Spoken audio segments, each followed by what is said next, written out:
Boom. Is this the best all-around adventure, hiking, slash snowshoeing, slash walking around New York City, slash everyday work in the yard work boot? Boom. Lowa Renegade. I don't know. But stay tuned to find out why I think it's the right boot for me, and it just might be the right boot for you. You left me all alone, yeah, outside in the cold.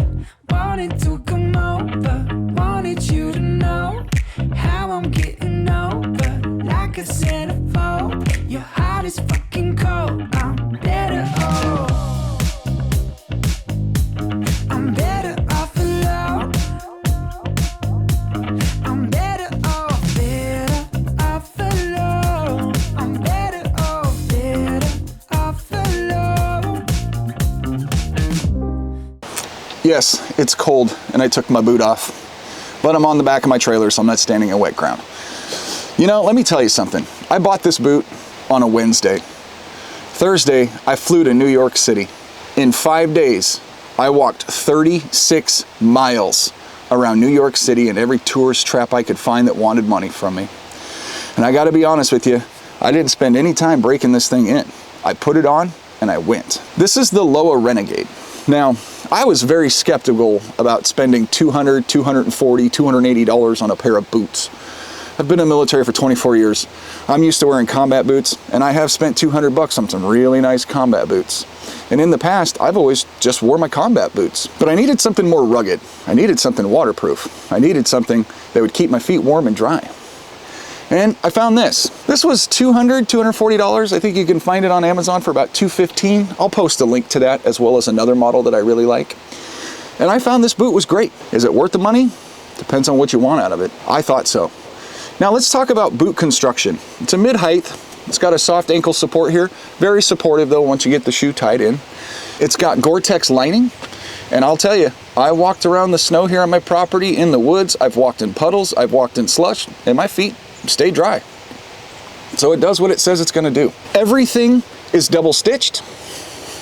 Like I said, 36 miles in 5 days in New York City. Never had a problem. No hot spots, no blisters, nothing. It was a perfectly comfortable boot. Now granted, I'm somebody who's familiar with walking long distances for long periods of time. But for your average everyday hiker, this worked out great for me. I've hiked in the woods with it. I've snowshoed with this boot. I thought it was great. The only thing this boot isn't really good at is ice. I'm afraid to show you this, but I'm going to do a demonstration on why this boot is not good in ice.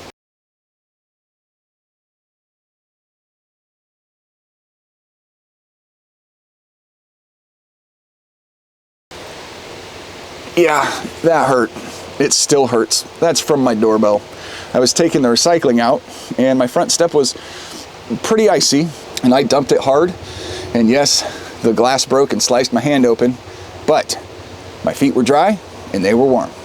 Now I will tell you, when I did go snowshoeing in this, and I did spend a great deal of time in the snow outdoors with this boot, I found that some smart wool socks really benefited me in keeping my feet warm. The best combination I have found, I'm not a ballet dancer, are some smart wool socks. Woohoo! Nice and comfy, keeps my feet nice and dry, no blisters, and more importantly, no funky smells. Take good care of your feet. Is this a good all-around everyday boot? I'm not gonna lie to you. It has become my everyday footwear. It's not a safety boot by means, but I do use it in a work capacity where I'm working with drywall and framing and doing things in my side business. It has not failed me. My feet stay dry. I've walked in the rain. My feet stay warm. I've walked in the snow. I've hiked up muddy hills here in the forest, and I've hiked around my property in this boot. I've hiked in the snow, the cold, the summer, the heat. I've hiked in these when I was sweating. I've hiked in them when I was cold. I've hiked in them when I was wet. And I've hiked in rocky areas. They're great. Great ankle support. And the break-in process was next to nothing. Like I said, 36 miles in New York City, pounding the pavement. And my feet were fine. These boots took really good care of me. I found that it's a great boot. There's another version of this that I really like, and I'm going to post a link for that as well. Now, when you're looking at investing a significant amount of money in a set of footwear, you don't want to take chances. I took a chance on these, and it worked out great for me. And like I said, Gore-Tex. But Lowa makes some other really good solid boots for different purposes and versatilities. The only thing I could say that I don't like about this is the lace hooks. I'm not a fan of those. I'm used to wearing combat boots. I put them on, I pull on the strings, they cinch right up, I tie them on. I don't like fumbling with these. I wish they just kind of had the hooks, these eyelets, as opposed to the hooks on the side. But other than that, it's a great boot, and I'm gonna keep buying these. In fact, I'm gonna buy a second pair. Now, I haven't done the PCT or anything like that. I was thinking about it, kind of planning it. Need to take some time off of work. If I were gonna do the PCT, this is the boot I'd probably start off with. However, I would encourage you, if you're gonna do some really long, rigorous hikes, that you consider multiple shoes before you invest money. So if you wanna hear more about me wasting a lot of money on products and figuring out what works and what doesn't work in our other future adventures, make sure you hit the like button and subscribe. You don't wanna miss out on me showing you what happens when you don't have the right gear. Till next time.